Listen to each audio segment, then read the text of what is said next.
Because sometimes forth about what you can do and what you can't do and so forth and so on. Whereas that if you have a smaller range of things that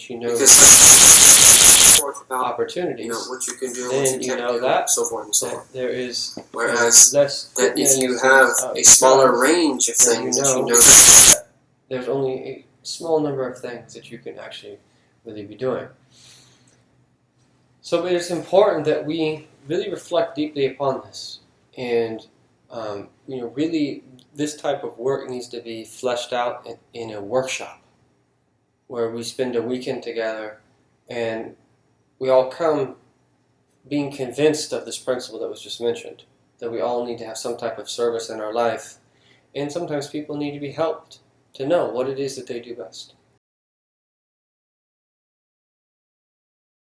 What we need is help developing a platform or a context where we can then channel these God-given abilities.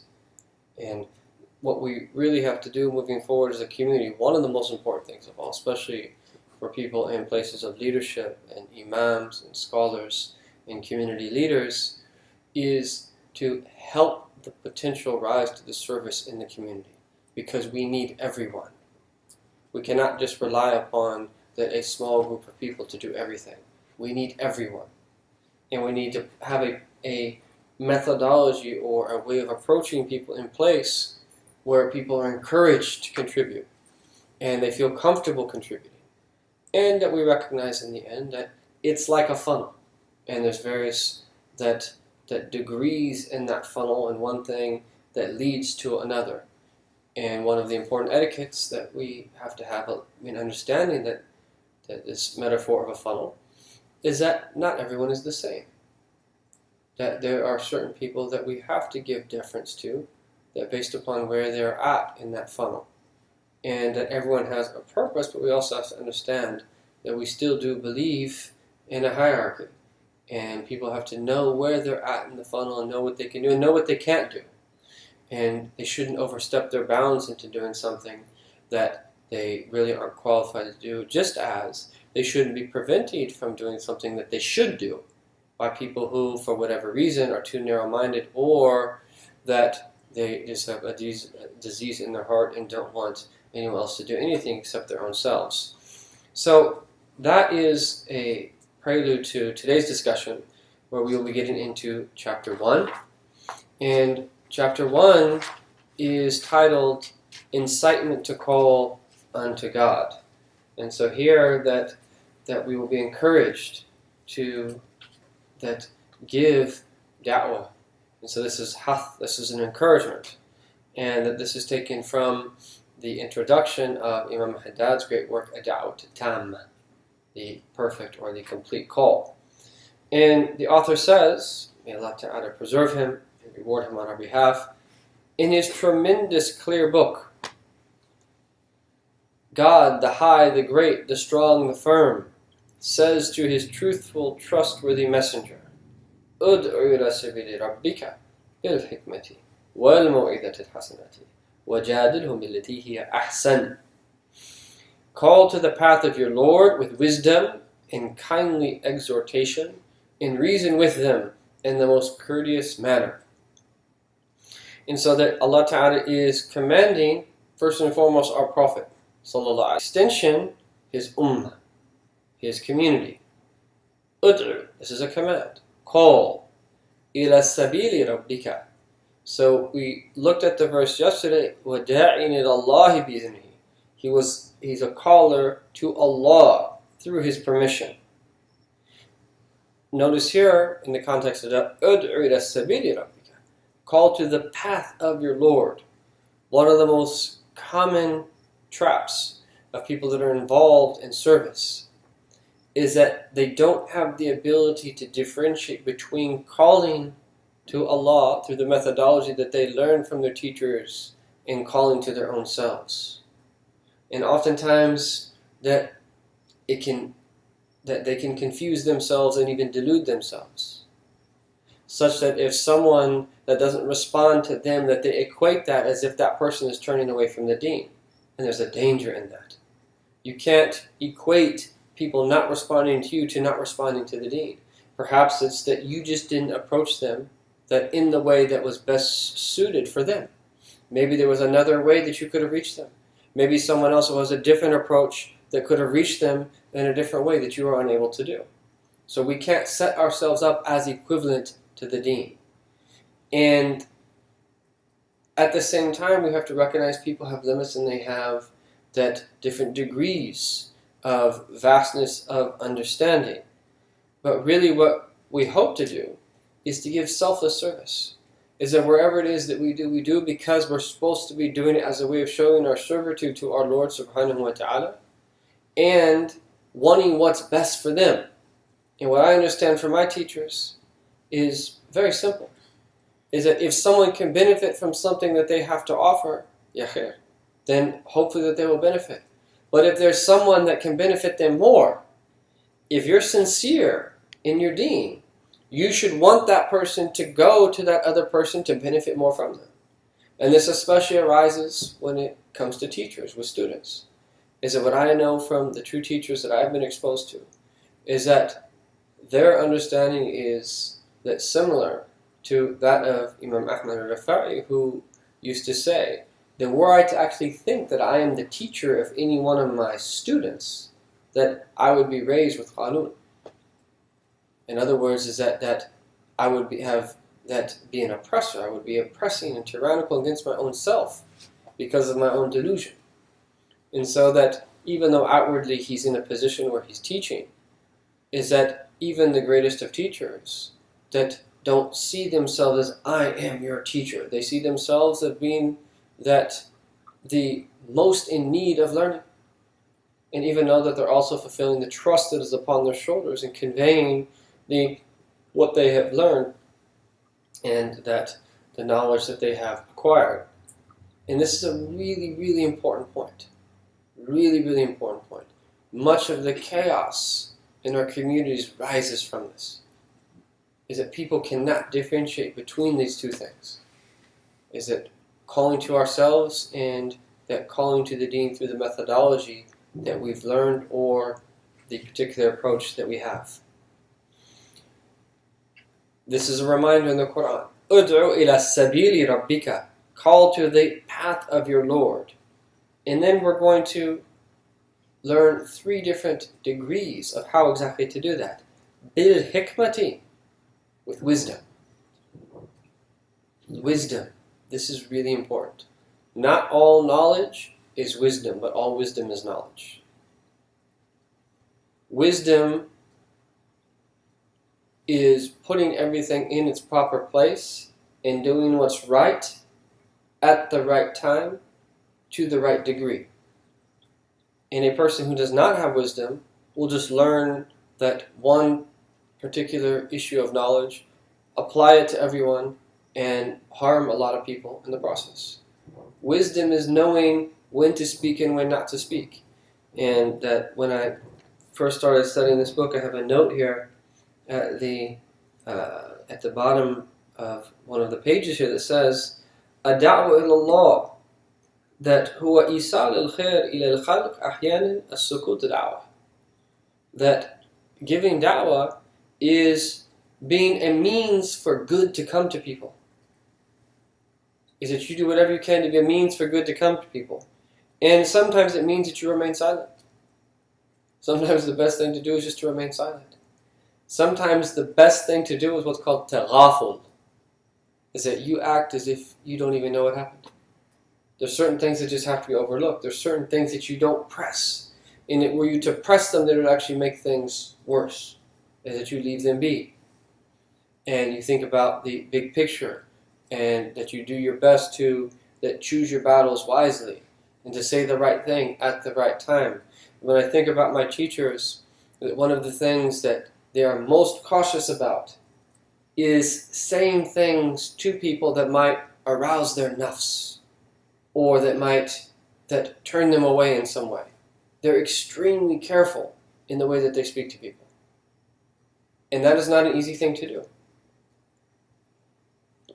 I'm listening to a series now on how to craft great sentences, the teaching company. And it's very interesting.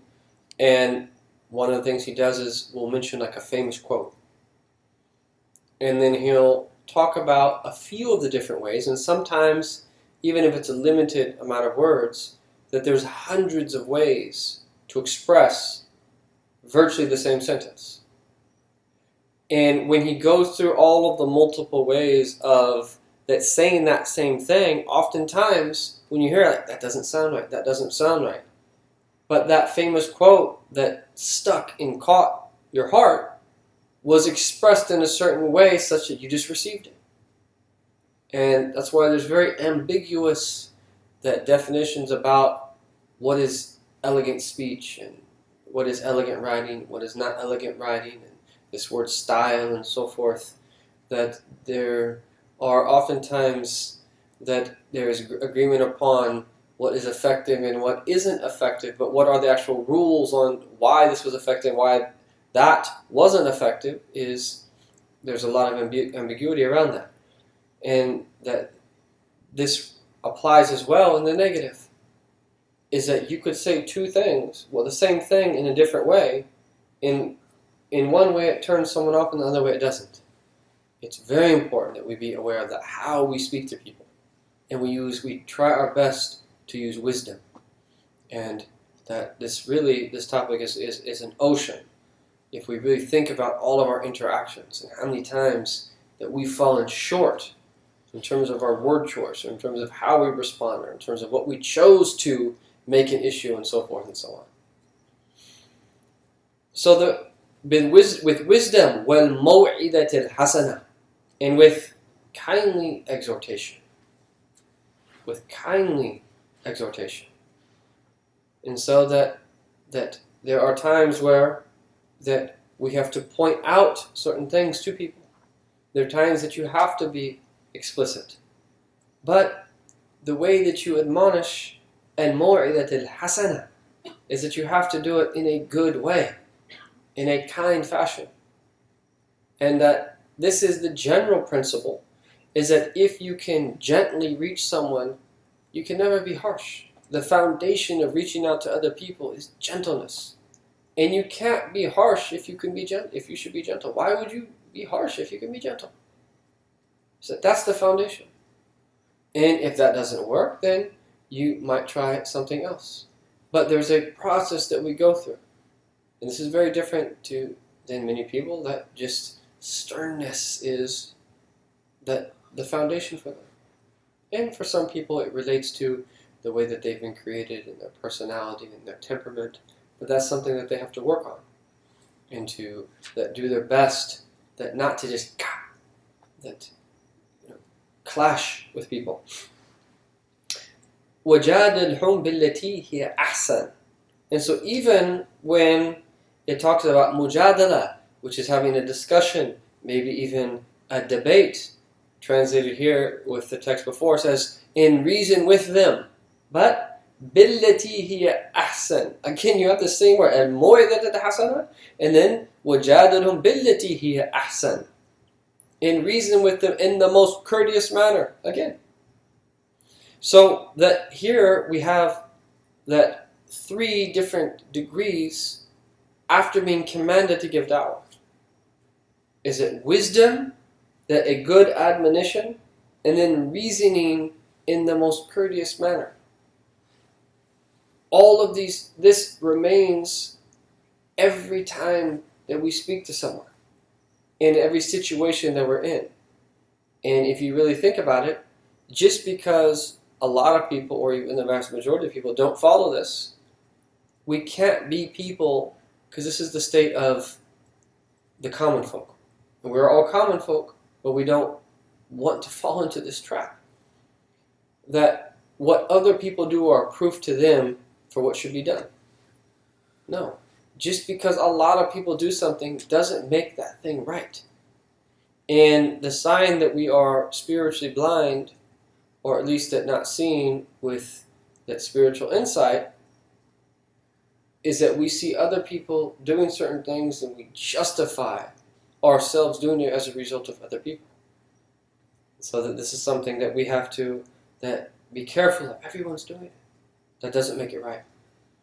And the more and more that you study your deen, the more knowledge that you acquire, the more and more that you realize, well, there's actually quite a few people that are doing quite a lot of things that are not the very best way to do them. And then he quotes the verse, "Kul hadihi sabili," that the same verse that he's already quoted, that say, this is my path, that I call to Allah clear-sightedly. "Kul hadihi sabili ad'u ila Allahi ala basira. Ana wa man ittaba'ani." I and those who follow me. Transcendent as God, I am not among those that associate others with him. In other words, this is the path of our Prophet sallallahu alaihi wasallam. That if we really want to follow into his footsteps, into that attain the higher degrees of closeness to Allah and experience that what those who attain the higher degrees experience, is that the way is very clear. This is his way and the way of those that follow him, that sallallahu alaihi wasallam.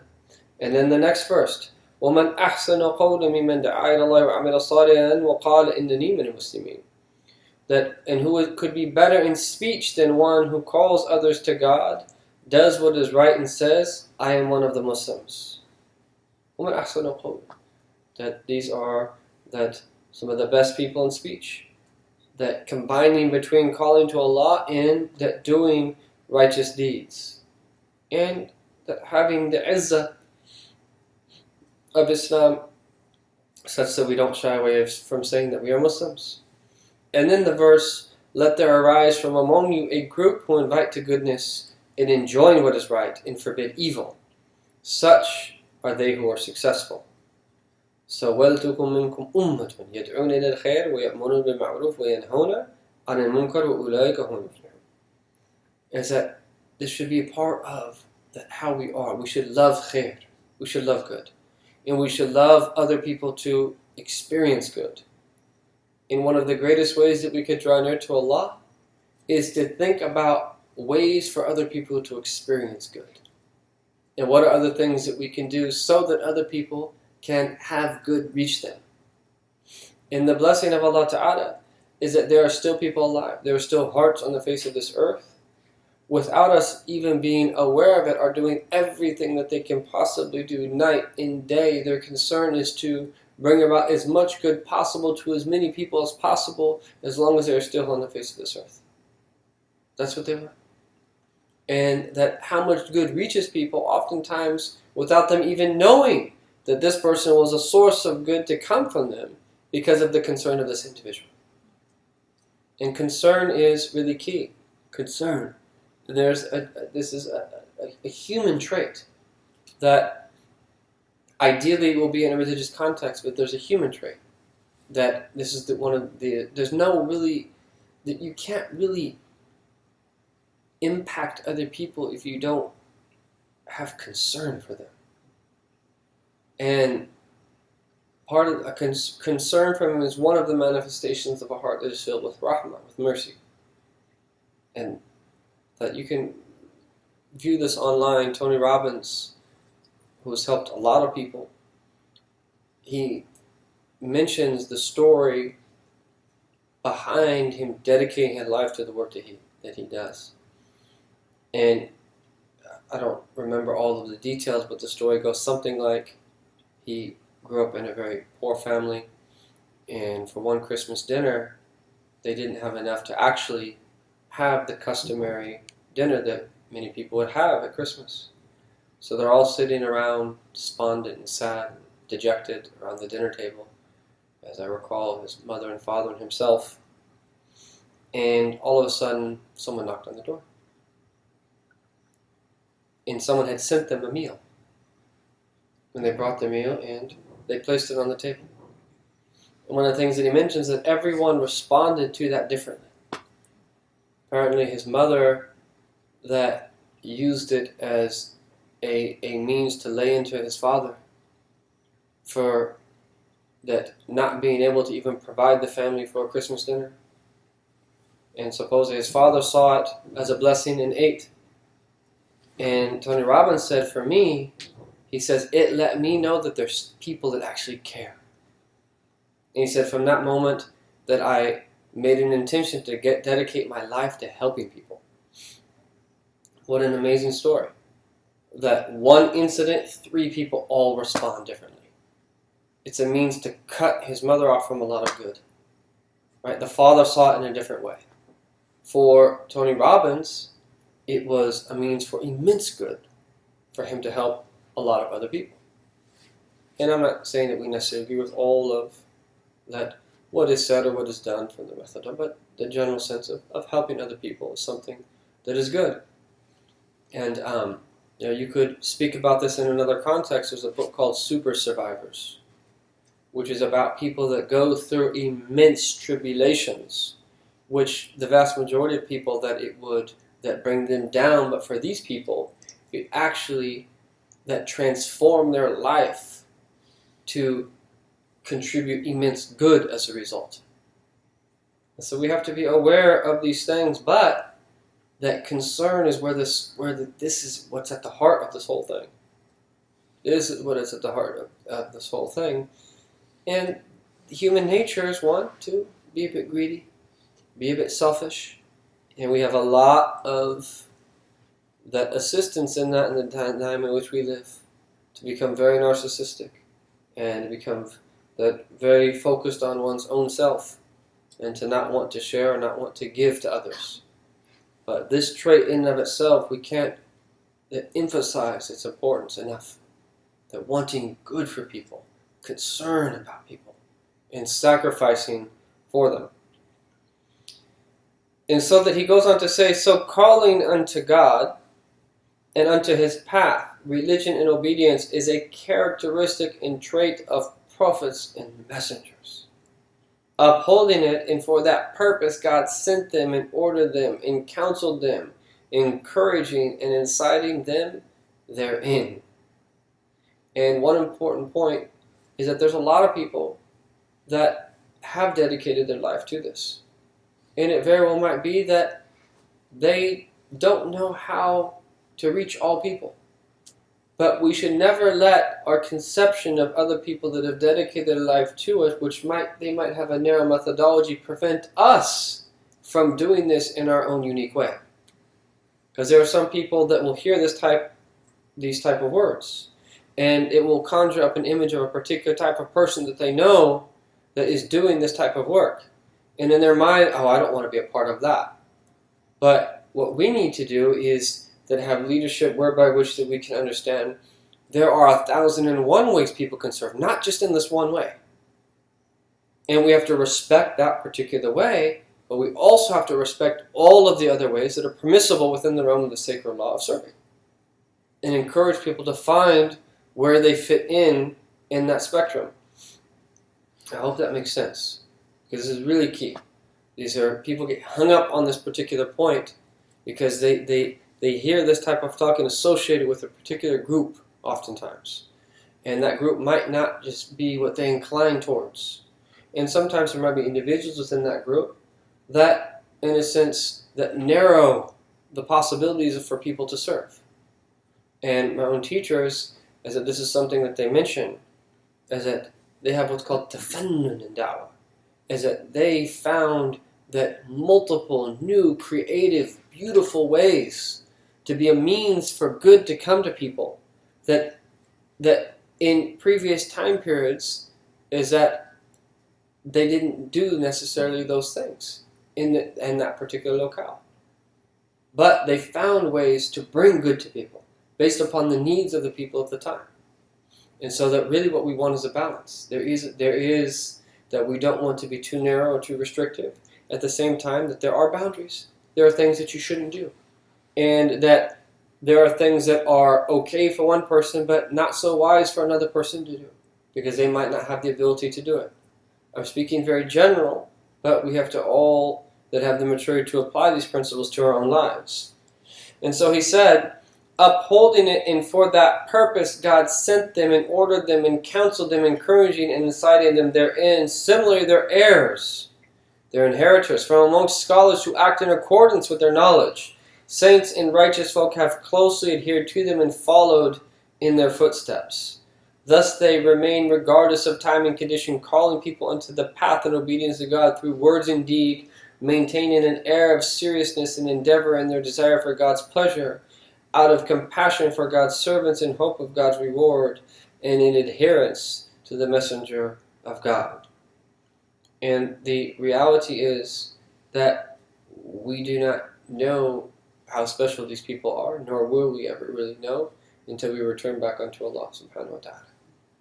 And when everything's clear and we see that everything that was done for us from the righteous and the doors that they were means to have opened for us, and some of them we went through and others that we didn't, and we see that the disparity on Yawm al-Qiyamah, and who actually listened and actually did what it is that they could do as opposed to those who didn't, in the various degrees, La ilaha illallah Muhammadur Rasulullah, it will all become clear on that day. That now here in this world, oftentimes that we're deluded and we're veiled, but it will become clear on that day. And then he quotes the words of our Prophet ﷺ, which is again an encouragement, that man da'a ila hudan, whoever calls unto guidance, he will have the reward, the like of the reward of those that follow him, without that detracting from the reward in the slightest. And whoever calls unto deviation, that to a dalala, he will have the sin, the like of the sins of those that follow him, without that detracting from their sin in the slightest. And so it goes both ways. Is that this is an encouragement for us to call to the good, because it's a means for other people to benefit, but we also in and of ourselves that benefit.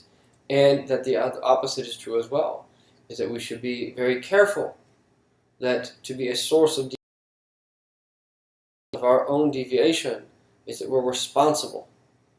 And that sense of responsibility is something that is very heavy. It is very heavy. And that as we progress through life, is that we are changing, yes, and hopefully progressing. And we hope that the sense of responsibility is becoming more and more pronounced within ourselves, so that we start to really think about the consequences of our actions, and what we support and what we don't support, that how we spend our time, what are the various things that we do. That if you look at the Arabic word for responsibility, mas'uliyah, it relates to that being mas'ul, asked about. So our responsibility relates to being asked, and this is something that we should really bring to mind and ideally have at the forefront of our thoughts before we embark upon an endeavor or do something. Is that what is going to be the repercussions of that thing, and am I going to be asked about it or not? And enlightened people will be conscious of that before they act. And so were they to be asked about it on Yawm al-Qiyamah, that they can say, Ya Rab, I did it for A, B, and C. Ya Rab, I did it with this intention. Or I avoided this out of fear of that. And that's one of the most noble things that you can do, is to include that in your process of what you decide to do and what you decide not to do. And then he says in the verses, prophetic traditions and narrations of the early community that have been transmitted in relation to the issue of calling unto God in His path, and the preeminence of that are well known and numerous. So there's a lot that could be said about that. It's enough for us to really reflect upon our own lives. And for those of us that converted to this religion, think about the people that affected you. What if that person who was the source of your guidance never spoke to you? What if he was just indifferent towards you? Just kind of let you be? We can all trace that very few people just kind of had an epiphany and just were guided by some dream or some that special experience that they had. Most people that it was because of interacting with other people. You can trace it back. I mean, I can think right now about the people who affected me. And then there were people that affected them, and then affected them, and affected them. You can trace it back. And that were those people not to have said anything, or not to have done anything, or not to have gone out of their way to help those people, it would not have reached you.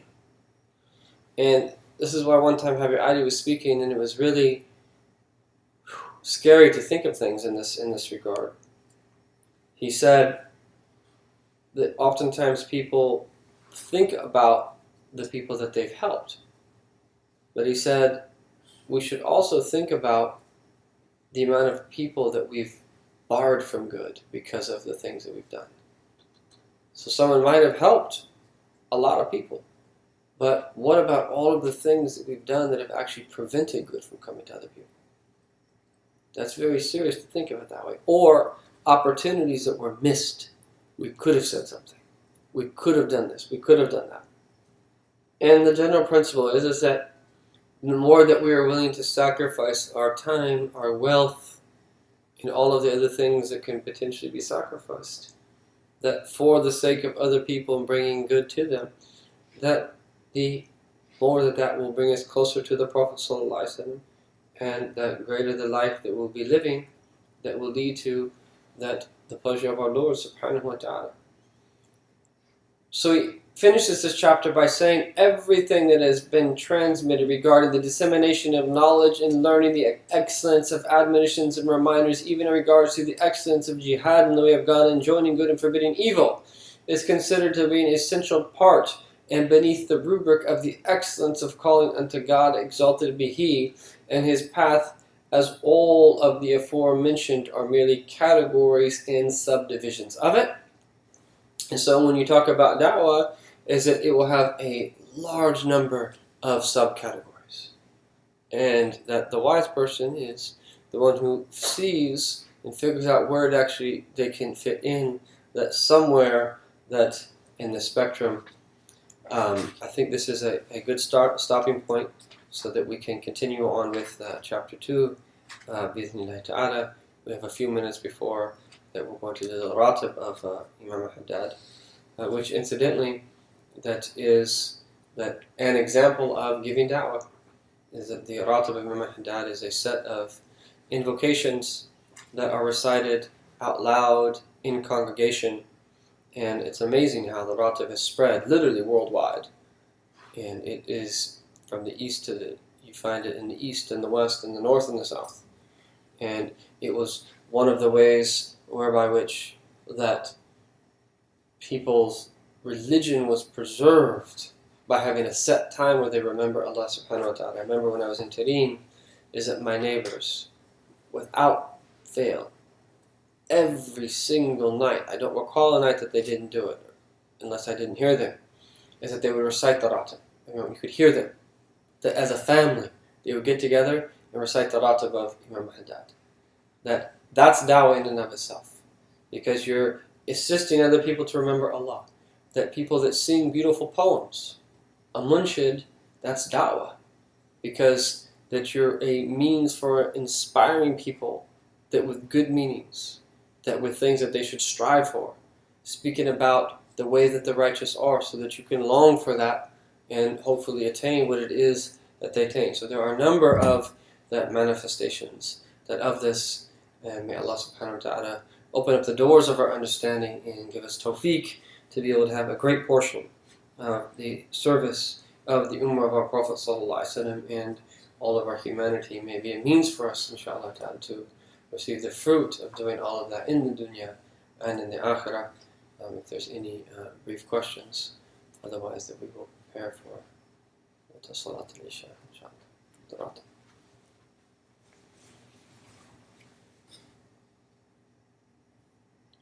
There's no place for